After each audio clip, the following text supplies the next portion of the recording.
आपण काही लोकांना म्हणतो की ते फार विचार करू शकणारे गृहस्थ आहेत, म्हणजे वैचारिक पातळी त्यांची उंच आहे किंवा ते विचार करू शकत नाही असं म्हणतो. पण बहुतेक वेळेला आपण लोकांचं वर्णन करत असताना हा भावनांच्या फार आहारी जातो. पटकन या माणसाला रडू येतं, पटकन हसू येतं किंवा पटकन चिडतो.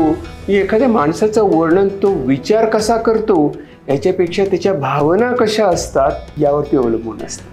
आणि प्रत्येकाला असं वाटत असतं की माझ्या मनात उफाळणाऱ्या, उसळणाऱ्या, उद्धवणाऱ्या, हळूहळू शिरणाऱ्या आणि मनाचा कब्जा घेणाऱ्या, येतात आणि जातात अशा भावनांचं करायचं काय. एवढा प्रचंड साठा आपल्या मनामध्ये भावनांचा असू शकतो. जुन्या भावना, नव्या भावना, ताज्या भावना, कालच्या भावना, काही विचारू नका. त्यातल्या त्यात आपण असं म्हणू शकतो की तत्कालीन भावना, म्हणजे आत्ता मला काय वाटतंय आणि पूर्वी काय वाटलं होतं. तर भावनांची गंमत अशी असते की त्यांच्यामध्ये चुंबकासारखी शक्ती असते. म्हणजे आपल्याला जर एखाद्या गोष्टीचा राग आला तर आपल्याला अनेक प्रसंग आठवतात जेव्हा आपल्याला राग आलेला होता. आपल्याला जर वाईट वाटलं तर अनेक प्रसंग, यावेळेला वाईट वाटलं होतं, त्यावेळेला वाईट वाटलं होतं, पण भरभरून सांगत असतो. पण मनात एक प्रश्न येतो, या सगळ्या भावनांचं करायचं काय आणि त्याच्या मनाला चिकटून का राहतात. जाता जात काही नाही, इतक्या हव्या असल्या तरी येत का नाहीत, कुठे गोड मागायला.